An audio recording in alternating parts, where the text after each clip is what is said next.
열왕기상 18장 41절에서 46절 말씀입니다. 1 King chapter 18 verse 41 to 46. 열왕기상 18장 41절에서 46절 말씀 우리가 한 목소리로 함께 봉독해 올리겠습니다. 함께 봉독합니다.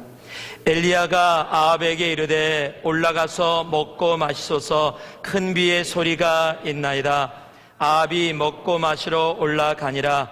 엘리야가 갈멜산 꼭대기로 올라가서 땅에 꿇어 엎드려 그 얼굴을 무릎 사이에 넣고 그 사환에게 이르되 올라가 바다편을 바라보라.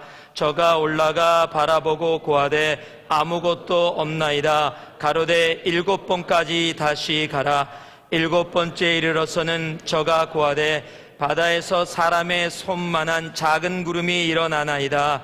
가로되 올라가 아합에게 고하기를 비에 막히지 아니하도록 마차를 갖추고 내려가소서 하라 하니라. 조금 후에 구름과 바람이 일어나서 하늘이 캄캄하여지며 큰 비가 내리는지라. 아합이 마차를 타고 이스라엘을 가니 여호와의 능력이 엘리야에게 임하매 저가 허리를 동이고 이스라엘을 들어가는 곳까지 아합 앞에서 달려갔더라. 아멘.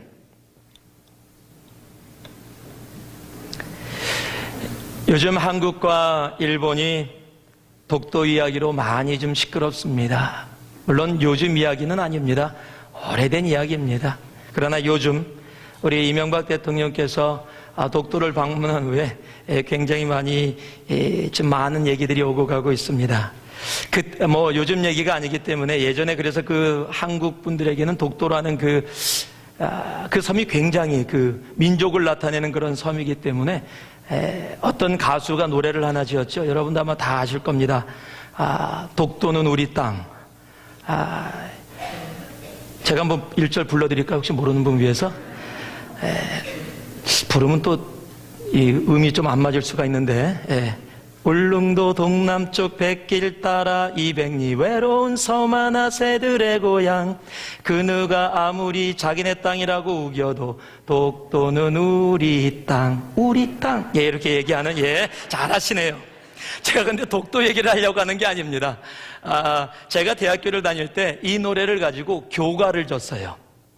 그러니까 우리 한인들이 모여서 KCF에서 우리 학교 KCF 교가 이 음을 사용해서 저랑 친구가 룸메이트가 밤새도록 고민해서 4절까지 다 불러드릴 수 없고 제가 1절만 한번 불러드려 볼게요. 오늘 노래를 이렇게 하면 안 되는데, LA 동남쪽 10번 타고 130리 아담한 학교 하나 우리의 모교, 그 누가 아무리 UC 좋다고 우겨도 캘폴리는 넘버원 넘버원. 제가 캘폴리 포모나를 다녔거든요. 그때 UC LA UC Irvine UC들이 굉장히 많이 이렇게 얘기할 때 아무리 UC 좋다고 우겨도 캘폴리가 넘버원이다. 우리는 발음조차도 틀리다. 캘폴리, 갈보리랑 비슷하다. 이 갈보리 운동에서 공부를 했다. 이렇게 우기면서 학교 자랑을 했었습니다. 그런데 그 학교가 정말 10번을 타고 동남쪽으로 쭉 한 40분을 가다 보면은 양쪽에 이렇게 언덕이 있습니다. 그 언덕을 지나고 나면 여러분이 자주 드시는 그 켈로그, 그 시리얼이죠. 그 시리얼, 그 켈로그 회사가 캘폴리에게 준 땅이 있습니다. 거기 땅에 바로 캘폴리가 그 지역에 있습니다. 그런데 제가 거기를 커뮤트하고 있었는데 하루는 그 학교를 가는데 뭔가 이상한 거예요. 이상하다. 이상하지? 왜 느낌이 틀리지? 벌써 몇 년을 다녔던 학교인데 그 언덕을 넘어가는데 느낌이 틀린 거예요. 그러고 봤더니 그 전주에 비가 엄청 쏟아져서 양쪽 언덕이 있는데 그 언덕이 그 여러 가지 풀이, 잡초들이 많이 있는데 그 잡초들이 그냥 파랗게 살아난 거예요. 그러니까 평상시 그 길을 걸어가지 않았습니다. 그 길을 차 타고 가면서 언제나 노란 죽은 풀들만 잔뜩 있는 걸 몇 년 동안 가뭄이어서 봤었는데 그날은 비가 내려서 파랗게 된 언덕을 지나가면서 뭔가 이상하다라고 생각했던 거예요. 원래 풀들은 파란 게 정상입니다. 그게 살아있는 겁니다. 그런데 너무 오랫동안 수년 넘도록 제가 그 언덕 사이를 프레이를 타고 지나가면서 노란 풀들, 죽은 풀들만 봤었기 때문에 제 눈에 노란 게 익숙해진 거예요. 제 눈이 노란 언덕에 길들여진 겁니다. 그러니까 하루 그것이 파란색으로, 초록색으로 바뀌니까 그것이 오히려 저에게 어색하게 다가왔던 겁니다. 우리들은 어떤 것에 익숙해지거나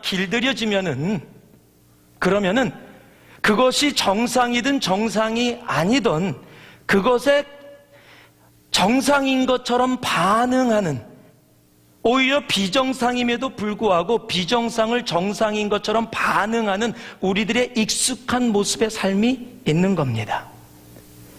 오늘의 본문의 말씀을 보니까요, 오늘 본문의 말씀은 엘리야가 이제 하나님께서 엘리야에게 비가 올 것이다 라고 얘기해 주시고 나서 그 엘리야가 850대 1에 그 바알 선지자와 그 아세라 선지자의 그 싸움 가운데 이기고 나서 지금 사환을 통해서 아합 왕에게 이제 비가 내릴 거다, 그러니까 가서 얘기해 줘라 라고 얘기하면서 그 사환에게 언덕에 올라가서 그 갈매살 끈 꼭대기에 올라가서 바다를 내려다보면서 무엇이 보이는가 이야기해다오 라고 얘기하는 겁니다. 즉 주님께서 비가 오겠다라고 이야기했으니까 비가 올 징조를 가서 보고 오라는 겁니다. 그리고 사환이 그 언덕을 올라갔습니다. 올라갔더니 아무것도 안 보이는 거예요. 그러니까 42절에 사환이 이렇게 얘기합니다.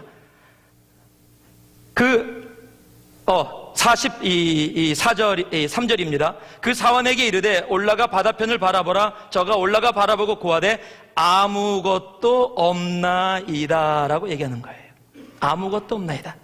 There's nothing there. There is nothing there.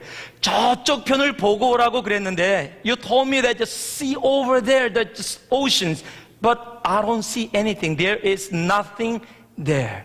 그곳에는 아무것도 없나이다. 여러분, 사환이 이렇게 쉽게 대답하는 것은 당연한 걸지 몰라요. 왜냐하면 이스라엘은 이미 3년 반 동안 가뭄에 있었습니다. 3년 반 동안 구름을 본 적이 별로 없을 거예요.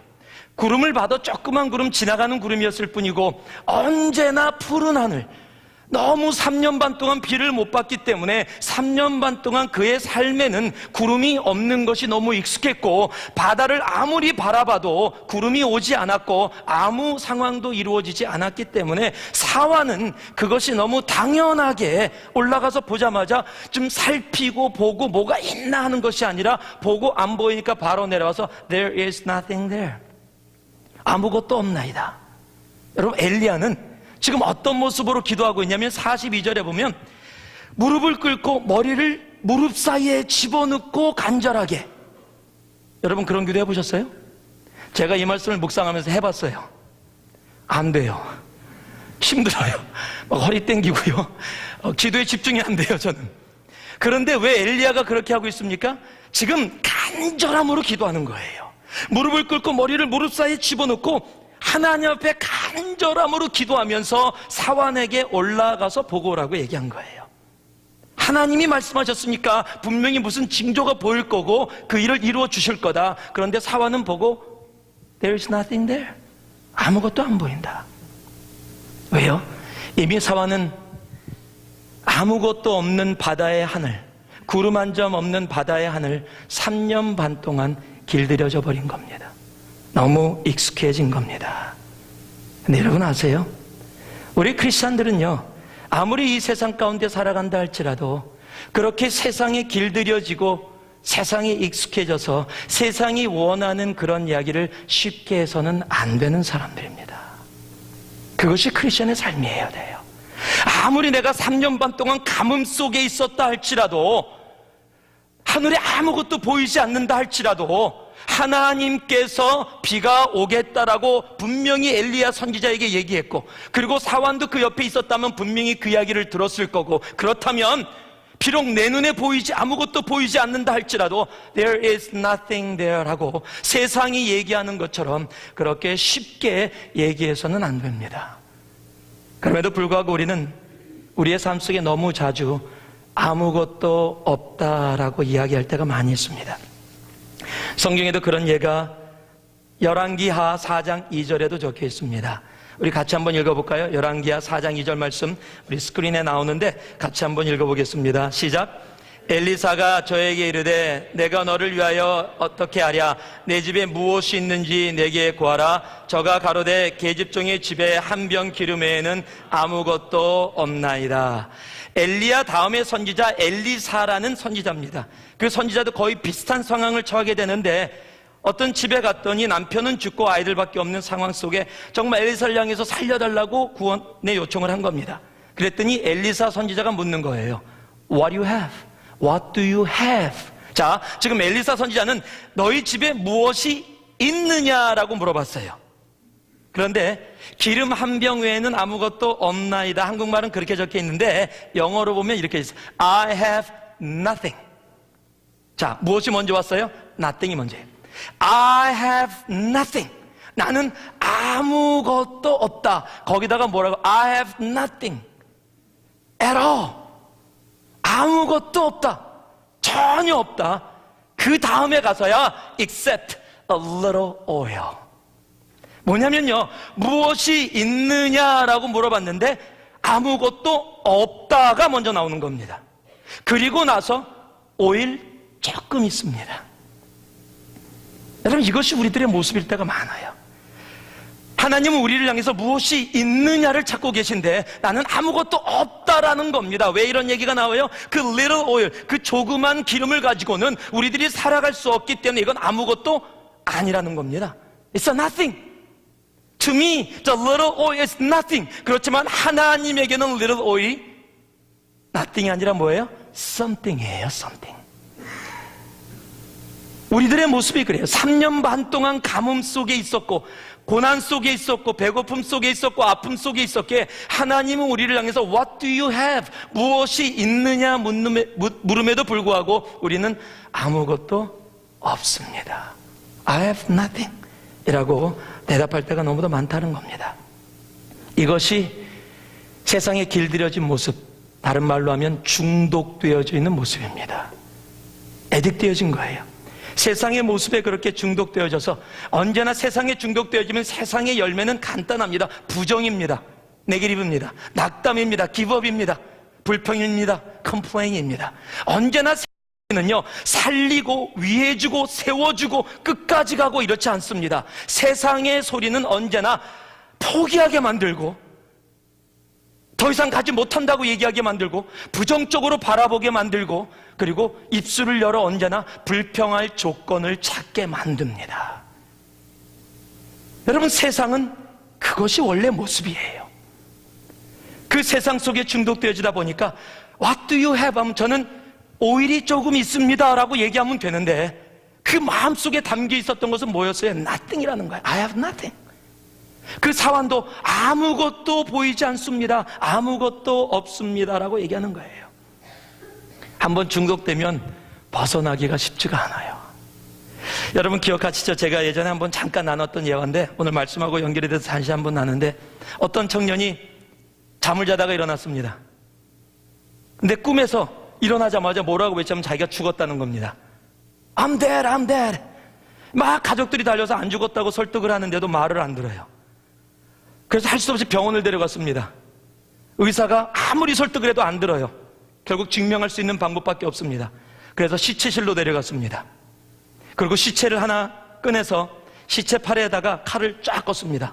그랬더니 아무것도 안 나와요. 왜? 시체가 오래됐으니까 피가 안 나오는 게 당연한 겁니다. 피가 다 굳었기 때문에. 청년에게 설명합니다. 보세요, 죽은 사람은 피가 안 나옵니다. 그러면서 자기 팔에 살짝 상처를 냅니다. 보세요, 산 사람은 이렇게 피가 나옵니다. 제가 지금 청년의 팔에 살짝 칼로 긁 텐데 피가 안 나오면 청년의 말대로 청년은 죽은 사람이고 피가 나오면 산 사람입니다. 맞습니까? 청년이 동의를 했습니다. 이제 가족들도 한숨을 났어요. 아, 이제 청년이 우기지 않겠구나. 그리고 잠깐 조금 칼로 걷습니다. 그랬더니 피가 나와요. 가족들은 야, 이제는 뭐 더 이상 이제 우기지 못한다. 근데 청년이 자기 팔을 한참 보고 있습니다. 피가 계속 흐르고 있습니다. 그리고 이렇게 얘기합니다. 죽은 사람도 피가 나네. 여러분 뭘 얘기하는 겁니까? 한 번 중독되면요, 한 번 그거라고 우기면 벗어나기가 힘든 거예요. 내가 그 삶 속에, 세상이라는 그 중독 속에 아무것도 없나이다, 아무것도 없습니다, 가뭄이라는 것에 비가 안 오는 삶에 익숙해지다 보니까 그것이 비정상이고 그것이 맞지 않는 건데도 내가 이미 익숙해져 있기 때문에 그것에 익숙해져서 그것이 나의 삶에 무엇으로 나타났어요? 정상으로 나타나는 겁니다. 그래서 진정한 정상이 나타난다 할지라도 이해를 못하는 거예요. 받아들이지 않는 거예요. 여러분, 세상은 그래서 이런 말을 자주 합니다. 교회는 소망이 아니라 세균입니다. 얼마 전에 봤던 글입니다. 예수 믿는다고 뭐 바뀌냐? 이거 교회 다니는 사람들이 하는 말이에요. 당신이 교회 다니면서 예수 믿는다고 뭐 바뀌냐? 교회 가면 밥 먹여주냐? 요즘은 밥 먹여줘요. 예. 오늘도 끝나시고 식사하시면 됩니다. 밥 먹여줍니다. 교회는 섬기면 섬길수록 몸 상하고 마음 상한다. 대충 섬겨라. 교회 다니는 놈들이 더 나쁜 놈들이더라. 요즘 하는 말들이에요. 교회는 적당히 다니고 믿는 게 좋지, 일주일에 3번, 2번은 너무 많다. 주일 1번이면 충분하다. 목사 가까이 하지 마라. 좋을 거 없다. 여러분, 교회 다니시는 분들이 모르는 사이에, 그런데 세상의 것에 중독되어져서, 세상의 것에 익숙해져서 이야기할 때가 참 많습니다. 제가 오래전에 90년대 초에 중국에 선교를 갔습니다. 조선족들이 좀 계셨던 곳에, 아직도 공산화에서 아직 완전히 벗어나지 않았을 때, 아무래도 공산당에게 오래 눌려 계셔서 생각들이 굉장히 부정적인 부분들이 많더라고요. 아무것도 안 될 거예요. 뭐 예수 믿는다고 뭐가 될까요? 그래서 제가 성경 공부를 가르치면서, 거기는 이제 그 당시에는 이틀 이상 가르치면 공안이 와요. 그래서 이틀 가르치고 빨리 짐 싸고 다른 곳으로 이동하고, 이틀 가르치고 빨리 또 다른 곳으로 이동하고, 이렇게 이제 성경 공부를 가르쳤는데, 성경 공부를 가르치면서 예화를 드려야 되기 때문에, 아직 성경도 한번 제대로 못 보신 분들이기 때문에 제가 하나님을 믿는 사람들의 마음의 자세는 어떠해야 하느냐라고 가르치면서 이런 예화를 줬어요. 여러분, 양말 빨다 보면 짝이 안 맞는 경우가 있죠. 그리고 얘기해서, 네, 그럴 때 어떻게 얘기합니까? 짝이 안 맞을 때요. 한 짝이 모자르네 그럽니까? 한 짝이 남네 그럽니까? 똑같은 상황을 한 짝이 모자르네 그러면 부정적인 거고, 한 짝이 남네 그러면 긍정적인 겁니다. 또 컵에 물이 있는데, 컵에 물이 이만큼 있을 때 반 정도잖아요. 좀 반으로 만들게요. 반밖에 없네 라고 얘기하십니까? 반이나 남았네 라고 얘기하십니까? 그러면서 그런 예화로 그분들을 가르쳤어요. 그랬더니 그곳에 있던 한 지체가 그 말에 은혜를 받았나 봐요. 네. 여러분처럼 이렇게 그냥 조용히 듣고 계시지 않았어요. 여러분 얼굴 표정도 없이 그냥 듣고 계시지만, 그분은 그냥 집중해서 막 듣고 계시니, 제가 이틀 만에 이제 빨리 떠나야 되니까 편지를 하나 써서 줬어요. 그 내용이 많이 이렇게 좋은 내용들이 많이 기록해 돼 있고 은혜 받았다고 적혀 있는데, 거기에 잊혀지지 않는 말. 목사님의 말씀 속에 비록 힘들고 어려운 상황 속에서도 부정적으로 살지 않고 긍정적으로 살아야 함을 배웠습니다. 이제부터 제가 진취적으로, 투쟁적으로 그렇게 살아가겠습니다. 그 당시에 90년대 초에 진취적, 투쟁적, 그러니까 갑자기 막 북한 생각이 나더라고요. 그런데 맞습니다. 여러분, 이 땅은 진취적이고 투쟁적으로 살아가야 돼요. 그리고 무엇보다도 예수적으로 살아가지 않으면 나도 모르는 사이에 아무것도 없습니다 라고 얘기하는 삶이 돼버립니다. 여러분, 주님께서 비가 온다고 얘기했어요. 그런데 내 눈엔 아무것도 보이지 않아요. 그러면 우리는 아무것도 없습니다. 주님이 얘기했지만 내 눈엔 아무것도 안 보입니다. 이렇게 얘기할 때가 많다라는 겁니다. 그럼 어떻게 우리가 아무것도 없다라는 그 세상 가운데 엘리야처럼 그렇게 믿음 가운데 나아갈 수 있습니까? 우리 짧게 몇 가지 여러분과 나누고자 합니다. 41절 말씀 같이 한번 읽어보겠습니다. 같이 읽습니다. 시작. 엘리야가 아합에게 이르되 올라가서 먹고 마시소서, 큰 비의 소리가 있나이다. 한번 따라하시 바랍니다. 하나님의 말씀을 믿어라. 하나님의 말씀 다 믿으니까 여기 나와 있는데요. 그렇습니까? 여러분, 믿는다는 것이 뭡니까? 히브리서 11장 1절에 보니까요, 믿음이 없이는 하나님을 기쁘시게 못하나니라고 얘기하고 있습니다. 즉 믿음이 있어야 하나님을 기쁘시게 한다라고 얘기했습니다. 근데 많은 사람들의 믿음을 이해라고 착각합니다. Make me understand. 그런데 진정한 믿음은요, 내 이해를, 그리고 내가 눈으로 보는 것들을 뛰어넘을 때 그것이 믿음이라는 것으로 나타나는 겁니다. 믿음은요, 내 눈에 아무것도 보이지 않는다 할지라도 하나님께서 그렇게 말씀하셨기에 이루어진다라고 확신하는 자세, 여러분, 그것이 믿음이에요. 여러분, 엘리야는 지금 아직 아무것도 보지 않았습니다. 어떤 증상이 이루어지지도 않았습니다. 3년 반 동안 비가 안 온 상태예요. 그리고 엘리야는 구름의 징조도 보지 않았고 선선한 바람도 느끼지 않았습니다. 그런데 지금 뭐라고 얘기하고 있습니까? 사원에게 아합에게 가서 전하라. 엘리야가 아합에게 이르되 올라가서 먹고 마시소서, 큰 비의 소리가 있나이다. 여러분, 큰 비의 소리가 어디서 왔어요? 구름에서요? 바닷가에서 구름이 모락모락 일어나니까, 아, 큰 비가 온다. 내 눈으로 봤다. 이건 확실하다. 바람이 부는데 습기가 있는 바람이 분다. 이건 내 경험으로 보기에 분명히 비가 내린다. 지금 엘리야가 그런 거 봤습니까? 아니요. 큰 비의 소리가 있나이다. 어디에 있었어요? 그 소리가 하나님께만 있었어요. 다른 데 없었어요. 엘리야가 살아가는 땅에는 아무것도 없었어요. 하나님께서 엘리야에게 큰 비가, 이제부터 비가 내릴 것이다, 그거 외에는 아무것도 없었어요. 그의 삶에 아무 증거도 없었고 증명도 없었습니다. 하나님은 증거를 제시하지도 않았고 이렇게 이런 상황에 이렇게 돼서 큰 비가 내릴 거라고 설명도 하지 않으셨습니다. 그저 큰 비의 증거가 있다라고 얘기할 수 있었던 엘리야의 믿음의 고백은 하나님이 그렇게 말씀하셨기 때문이에요. 여러분, 믿음은 바로 거기에 있는 거예요. 하나님이 말씀하셨기에 그것이 이루어진다, 그것이 믿음이에요.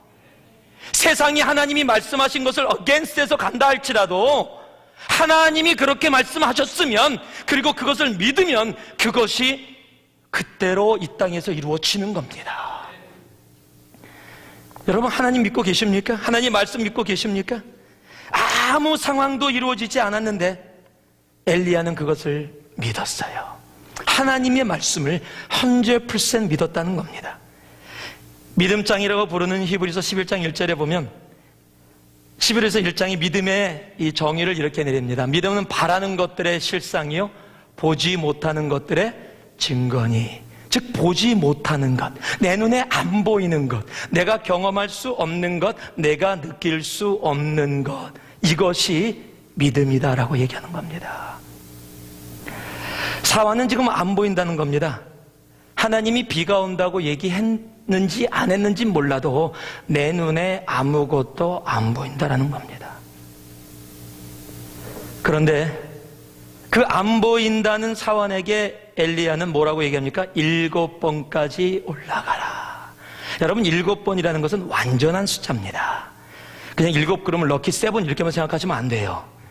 7이라는 숫자는 완전한 숫자입니다. 즉 언제까지? 비가 올 때까지 올라가라는 겁니다.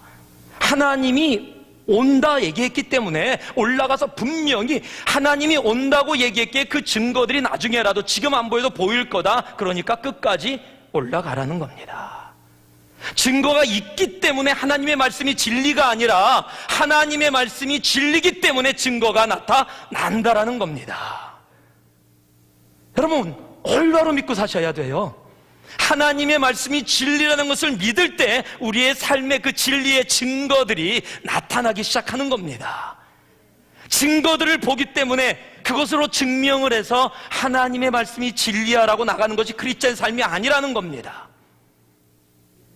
이 눈에 아무 증거 아니 배워도 믿음만을 가지고 나아가는 겁니다. 왜요? 하나님이 그렇게 말씀하셨기 때문에요. 그 믿음의 선배가 있습니다.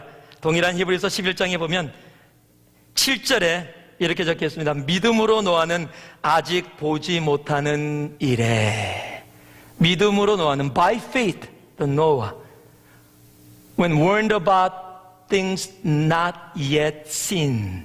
뭡니까? 비 온다는 겁니다. 근데 여러분 아세요? 노아의 때까지는 아직 비를 한 번도 인류가 경험해보지 못했다라는 사실이에요. 비가 뭔지 몰라요. 비가 3년 동안 가뭄 정도가 아니라 It's not a drought. You never experienced the rain. So Noah doesn't know what the rain is. 하늘에서 물이 떨어진다. 그게 뭐지? 쉽게 얘기해서요, 적도에 사는 원주민에게 얼음을 설명하는 거예요. 하얀 눈, 설명이 안 되는 거예요. 지금 그런데 노아는 자기가 보지도 못하고 알지도 못하는데 주님께서 비가 올 거다라고 얘기하고, 그것도 어디에다가? 산 위에다가 배를 만들어라. 네, 그것을 더러는 누구는 120년, 더러는 70, 80년 이렇게 좀 시간이 차이가 있습니다. 어떻게 성경을 바라보느냐에 따라. 그러나 상관없어요. 몇십 년이라고 하더라도 몇십 년 동안 사람들이 배를 산 위에다 만드는 걸 조롱하고 정신 이상자다, 정말 문제 있다라고 왕따를 놓는 상황 속에서도 노아는 흔들리지 않고 온 가족을 동원해서 그 배를 만들었다라는 사실이에요. 비가 뭔지도 모르는데 He never experienced, never. 그런데 그래서 성경이 뭐라고 얘기했어요? 노아는 믿음으로라고 이야기하고 있는 겁니다. 보지 못하는 것을, 산 위에 배를 만드는 것. 여러분, 육체의 눈에 안 보이는 약속의 결과를 믿음의 눈으로 보고 걸어가는 삶이 바로 크리스찬의 삶이에요. 그러게 고린도서 7장이 뭐라고 얘기하고 7절에 뭐라고 얘기하냐면, 우리가 믿음으로 행하고 보는 것으로 하지 아니함이로다. Not by sight. Not by sight. We walk by faith. We walk by faith, not by sight. 우리는 믿음으로 행하고 보는 것으로 하지 아니야. 믿음과 보는 것을 서로 대비해 놨어요. 왜요? 우리는 눈으로 보는 것에 너무 익숙해요. 그것이 진리라고 생각해요. 그런데 진정한 진리는 눈에 보이는 것이 아니라 내 삶의 경험이 아니라 뭐라고요? 하나님의 말씀이라는 겁니다.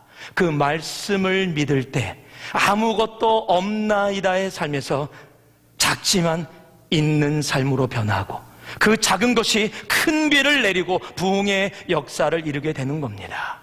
로마서 4장 20절 21절에는요, 믿음이 없어 하나님의 약속을 의심치 않고 믿음에 견고하여져서 하나님께 영광을 돌리며 약속하신 그것을 또한 능히 이루실 줄을 확신하였으니 라고 얘기합니다. 하나님의 약속을 믿으시기 바랍니다. 하나님의 말씀을 믿으시기 바랍니다. 그 말씀은 영원히 우리와 함께 하십니다. 이사야 40장 8절에는요, 푸른 마르고 꽃은 시드나 우리 하나님의 말씀은 영영이 서리라 라고 얘기하는 겁니다. 하나님의 말씀을 믿으세요. 이 하나님의 말씀을 온전히 믿으세요. 내 눈에 안 보여도 하나님께서 말씀하시는 것을 믿으세요. 믿는 자에게 능치 못할 일이 없느니라 말씀하시면 내가 믿으면 능치 못할 일이 없는 겁니다. 하나님께서 구원의 발을 펴셨다라고 하면 믿으세요. 내 눈에는 지금 구원의 모습이 보이지 않는다 할지라도 하나님이 그렇게 약속하신 말씀에는 분명히 그 열매를 맺습니다. 하나님의 말씀을 믿는 삶, 그 삶은 아무것도 없나이다라고 결코 이야기하지 않습니다. 두 번째로요, 우리 43절 말씀 같이 한번 읽어보기 원합니다. 43절입니다. 함께 읽습니다. 시작. 그 사환에게 이르되 올라가 바다편을 바라보라. 저가 올라가 바라보고 고하되 아무것도 없나이다. 가로되 7번까지 다시 가라. 엘리야의 삶은 바로 이런 삶이었습니다. 한번 따라하시기 바랍니다. 끝까지 기도하라. 사환이 올라가서요, 아무것도 없나이다 그랬어요. 그런 순간 뭐야? 분명히 시간이 됐는데 하나님이 비 온다고 얘기했는데 왜 아무것도 안 보여? 하고 의심할 수 있는데 엘리야는 뭐라고 얘기합니까? 7번까지 올라가라. 그러면서 자기는 뭐하고 있습니까?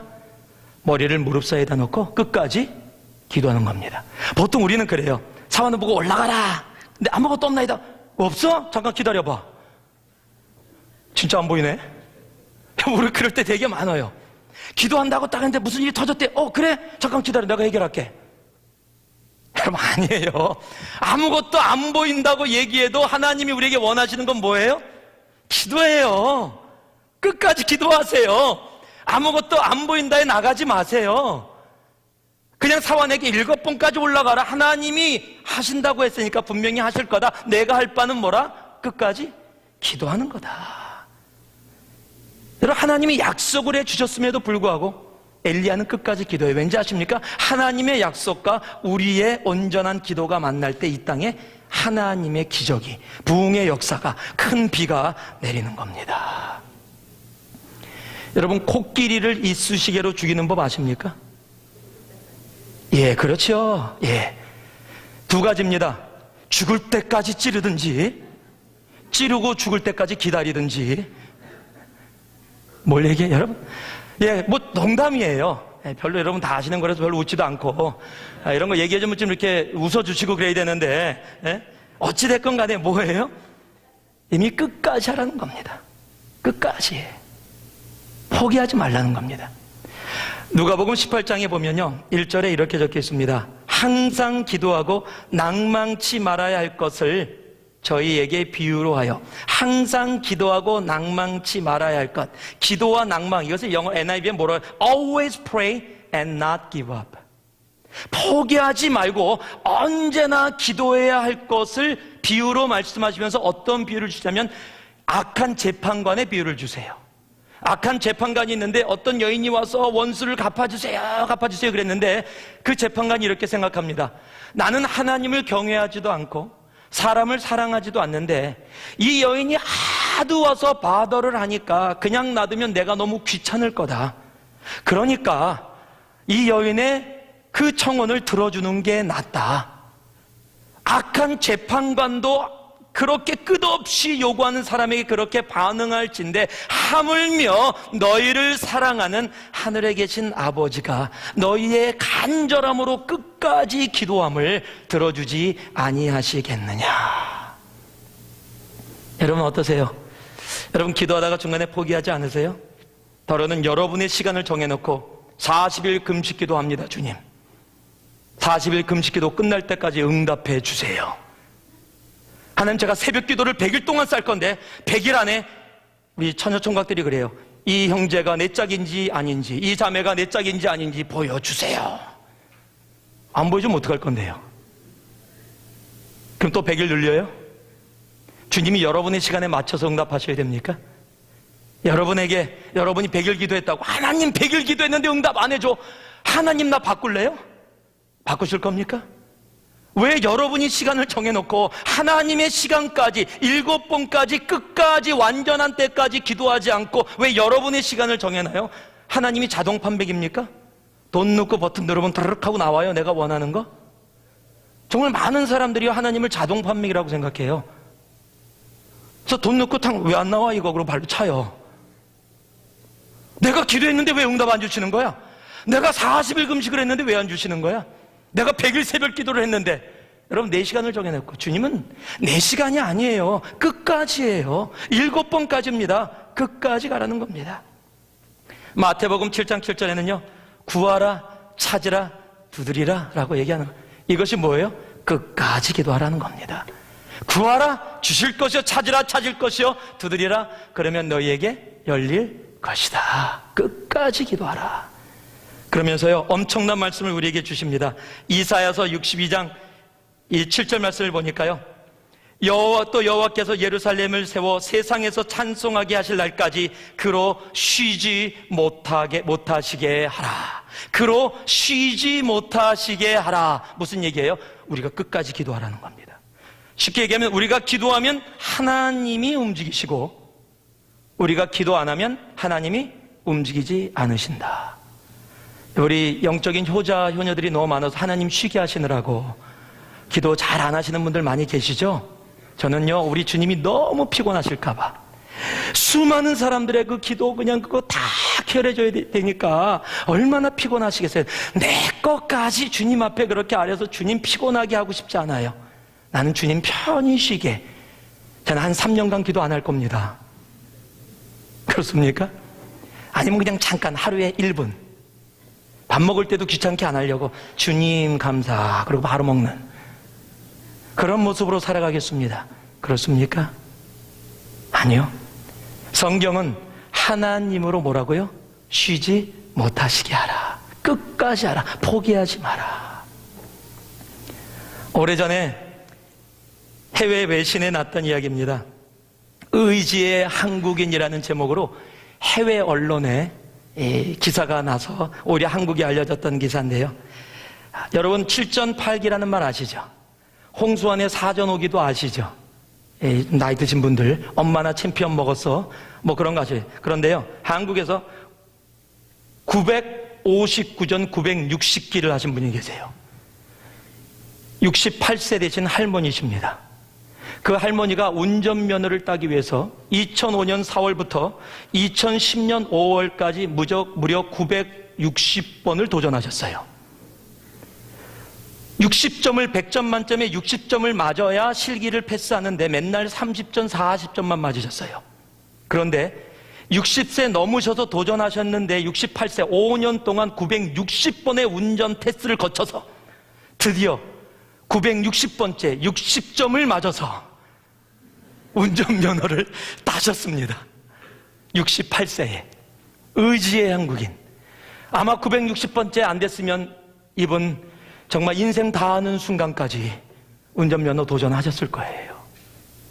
언제까지 운전면허 지금 도전했어요? 언제까지요? 딸 때까지. 간단한 거예요. 딸 때까지. 그게 960번이었던 거예요. 그게 2000번이었으면 2000번까지 간 겁니다. 딸 때까지. 여러분 언제까지 기도하셔야 돼요? 예, 간단해요. 응답받을 때까지. 응답받을 때까지. 포기하지 마세요. 하나님 안에서 하나님이 주신 것이라면, 하나님이 말씀하신 거라면, 그것이 하나님의 약속이라면 언제까지? 응답받을 때까지. 여러분 엘리야는 응답받을 때까지 기도한 겁니다. 그래서 큰 비가 내리게 된 거예요. 포기하지 마세요. 내 시간을 만들어 놓고 거기서 포기하지 마세요. 끝까지 기도하세요. 분명히 옵니다. 하나님의 약속대로 이 땅을 촉촉히 적시고 새롭게 만드는, 살리는 그 성령의 비, 부흥의 비가 분명히 우리의 삶 가운데, 우리의 가정 가운데, 우리의 일터 가운데, 우리의 직업 가운데, 우리의 교회, 이 땅에 분명히 옵니다. 포기하지 마세요. 끝까지 기도하세요. 마지막으로요, 44절 말씀 같이 읽습니다. 함께 읽습니다. 시작. 7번째에 이르러서는 저가 고하되 바다에서 사람의 손만한 작은 구름이 일어나나이다. 가로되 올라가 아합에게 고하기를 비에 막히지 아니하도록 마차를 갖추고 내려가소서 하니라. 지금 손만한 작은 구름이 일어나니까 엘리야가 벌떡 일어나서 뭐라 그랬어요? 아합에게 가서 얘기하라. 큰 비가 내릴 거니까 빨리 내려가라고. 지금 손만한 작은 구름이에요. 멀리서 봐서 봤다고 하더라도 그렇게 큰 구름이 아닙니다. 그런데 엘리야는 이미 알고 있었어요. 그곳에 큰 비가, 하나님이 약속하신 큰 비가 담겨 있었음을. 여러분 작은 것 한번 따라 하실래요? 작은 것에서 큰 것을 보라. 여러분 작은 것에서 큰 것을 볼 수 있기를 바랍니다. 작은 구름인데 그곳에 이 땅을 적시는 큰 비가 담겨 있음을 보는 엘리야. 여러분 그런 엘리야가 여러분이 되기를 바랍니다. 여러분 하나님의 약속 안에 있을 때는 우리 눈에 아무리 작게 보여도 그것이 작은 것이 아닙니다. 자, 조금 전에 얘기를 한번 들어가 볼게요. 엘리사에게 지금 그 한 여인이 다가와서 뭐라고 얘기하고 있습니까? I have nothing except little oil. 작은 것밖에 없다고 얘기해요. 그런데 엘리사는 뭐라고 얘기합니까? 가서 마을에 가서 그릇을 많이 빌려와라. 그리고 그 그릇에 대고 그 조금밖에 없는 기름병을 들어서 부어라. 아마 의아했을 거예요. 근데 선지자의 말이니까 들어서 했습니다. 그릇을 빌려왔습니다. 붓기 시작했습니다. 이 정도면 됐겠지 하고 계속 붓는데 이게 그릇에 가득 차도록 기름이 안 멈추는 거예요. 옮기고 또 옮기고 옮기고 또 옮기고 신났습니다. 그리고 아들에게 얘기합니다. 야, 다 거의 꽉 차가. 다음 그릇 줘. 그런데 아들이 그릇이 더 없어요. 그게 다예요. 그랬더니 성경은 기록하고 있어요. 기름이 멈추었더라. 여러분 작은 것에서 내가 얼마나 크기의 하나님을 보느냐에 따라 그 기름은 멈추지 않고 나오는 거예요. 아들이 그거 보고 마을 다니면서 그냥 그릇 더 빌려오고 더 빌려왔으면 그냥 며칠 동안 기름 부는 거예요. 그냥 자기네만이 아니라 온 마을 사람이 다 살아날 수 있는 기름이 나오는 겁니다. 그런데 더 이상 그릇이 없어요. 그 정도면 충분할 거라고 생각했어요 했더니 기름이 멈추었더라. 그 작은 기름에서 엄청난 양의 기름이 나오게 된 거예요. 어느 만큼이요? 우리의 믿음의 분량만큼. 여러분, 작은 기름이라고 무시하지 마세요. 작은 구름이라고 무시하지 마세요. 아이, 거기서 뭐가 이루어지겠어? 아유, 거기서 뭐가 이루어지겠어? 아유, 뭐 새누리교회에서 무슨 북가주를 변화시키는 일이 이루어지겠어? 이루어집니다. 이 확신이 별로 없으시네요. 예? 아이, 뭐 작아야지, 별거 아니에요. 그렇습니까? 저는 그 작은 구름 보고 이곳에 있습니다. 저는 그 작은 오일 보고 이곳에 있습니다.